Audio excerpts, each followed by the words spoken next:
இன்று வேதம் வாசித்தீர்களா? வாங்க வாசிக்கலாம். மத்தேயு 15ஆம் அதிகாரம். அப்பொழுது எருசலேமிலிருந்து வந்த வேதபாரகரும் பரிசேயரும் இயேசுவிடம் வந்து, உம்முடைய சீஷர்கள் முன்னோர்களின் பாரம்பரியத்தை ஏன் மீறி நடக்கிறார்கள்? கை கழுவாமல் போஜனம் பண்ணுகிறார்களே என்றார்கள். அவர்களுக்கு ஒரு பிரயுத்தரமாக, நீங்கள் உங்கள் பாரம்பரியத்தினாலே தேவனுடைய கற்பனையை ஏன் மீறி நடக்கிறீர்கள்? உன் தகப்பனையும் உன் தாயும் கனம் பண்ணுவாயாக என்றும், தகப்பனையாவது தாயாவது நிந்திக்கிறவன் கொல்லப்பட வேண்டும் என்றும் தேவன் கற்பித்திருக்கிறாரே. நீங்களோ எவனாகிலும் தகப்பனையாவது தாயாவது நோக்கி, உனக்கு நான் செய்யத்தக்க உதவி எது உண்டோ அதை காணிக்கையாக கொடுக்கிறேன் என்று சொல்லி, தன் தகப்பனையாவது தன் தாயாவது கனம் பண்ணாமற் போனாலும் அவனுடைய கடமை தீர்ந்ததென்று போதித்து உங்கள் பாரம்பரியத்தினாலே தேவனுடைய கற்பனையை அவமாக்கி வருகிறீர்கள். மாயக்காரரே, உங்களை குறித்து இந்த ஜனங்கள் தங்கள் வாயினால் என்னிடத்தில் சேர்ந்து தங்கள் உதடுகளினால் என்னை கனம் பண்ணுகிறார்கள், அவர்கள் இருதயமோ எனக்கு தூரமாய் விலகி இருக்கிறது. மனுஷருடைய கற்பனைகளை உபதேசங்களாக போதித்து வீணாய் எனக்கு ஆராதனை செய்கிறார்கள் என்று ஏசாயா தீர்க்கதரிசி நன்றாய் சொல்லியிருக்கிறான் என்றார். பின்பு அவர் ஜனங்களை வரவழைத்து அவர்களை நோக்கி, நீங்கள் கேட்டு உணருங்கள். வாய்க்குள்ளே போகிறது மனுஷனை தீட்டுப்படுத்தாது, வாயிலிருந்து புறப்படுகிறதே மனுஷனை தீட்டுப்படுத்தும் என்றார். அப்பொழுது அவருடைய சீஷர்கள் அவரிடத்தில் வந்து, பரிசேயர் இந்த வசனத்தை கேட்டு இடர் அடைந்தார்கள் என்று அறிவீரா என்றார்கள். அவர் பிரயுத்தரமாக, என் பரமபிதா நடாத நாற்றெல்லாம் வேரோடை பிடுங்கப்படும், அவர்களை விட்டுவிடுங்கள். அவர்கள் குருடருக்கு வழிகாட்டுகிற குருடராயிருக்கிறார்கள்.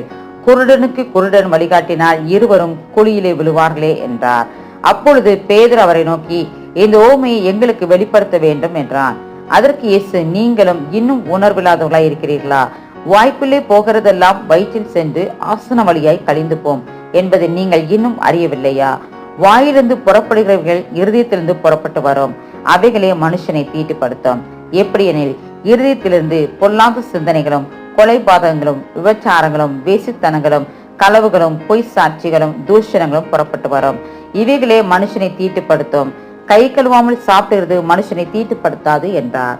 பின்பு இயேசு அவனம் விட்டு புறப்பட்டு தீரு சீதோன் பட்டணங்களின் திசைகளுக்கு போனார். அப்பொழுது அந்த திசைகளில் கூடியிருக்கிற கானானிய ஸ்திரீ ஒருத்தி அவரிடத்தில் வந்து, ஆண்டவரே, தாவீதின் குமாரனே, எனக்கு இறங்கும், என் மகள் பிசாசினால் கொடிய வேதனைப்படுகிறாள் என்று சொல்லி கூப்பிட்டாள். அவளுக்கு பிரயுத்தரமாக அவர் ஒரு வார்த்தையும் சொல்லவில்லை.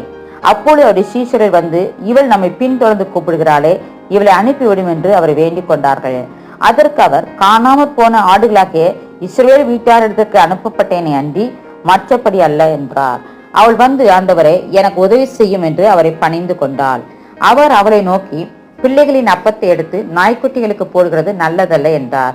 அதற்கு அவள், மெய்தான் ஆண்டவரே, ஆகிலும் நாய்க்குட்டிகள் தங்கள் எஜமான்களின் மேஜிலிருந்து விழும் துணிக்கைகளை தின்னுமே என்றாள்.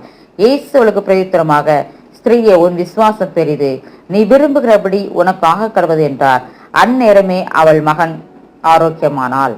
இயேசு அவளை விட்டு புறப்பட்டு கலிலேயா கடலருகே வந்து ஒரு மலையின் மேல் ஏறி அங்கே உட்கார்ந்தார்.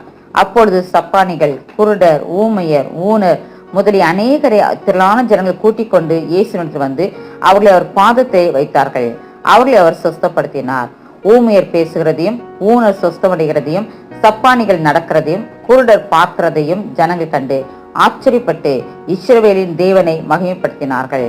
பின்பு இயேசு தம்முடைய சீஷர்களை அழைத்து, ஜனங்களுக்காக பரிதபிக்கிறேன், இவர்கள் என்னிடத்தில் 3 நாள் தங்கியிருந்து சாப்பிட ஒன்றுமில்லாதிருக்கிறார்கள். இவர்களை பட்டினியாய் அனுப்பிவிட எனக்கு மனதில்லை, வழியில் சோர்ந்து போவார்களே என்றார். அதற்குடைய சீஷர்கள், இவ்வளவு திரளான ஜனங்களுக்கு திருப்தி உண்டாகும்படி வேண்டிய அப்பங்கள் இந்த வனாந்திரத்திலே நமக்கு எப்படி அகப்படும் என்றார்கள். அதற்கு இயேசு, உங்களிடத்தில் எத்தனை அப்பங்கள் உண்டு என்று கேட்டார். அவர்கள் 7 அப்பங்களும் சில சிறு மீன்களும் உண்டு என்றார்கள். அப்பொழுது அவர் ஜனங்களை தரையில் பந்தியிருக்க கட்டளையிட்டு அந்த 7 அப்பங்களையும் அந்த மீன்களையும் எடுத்து ஸ்தோத்திரம் பண்ணி பிட்டு தம்முடைய சீஷர்களுக்கு கொடுத்தார். சீஷர்கள் ஜனங்களுக்கு பரிமாறினார்கள். எல்லாரும் சாப்பிட்டு திருப்தி அடைந்தார்கள்.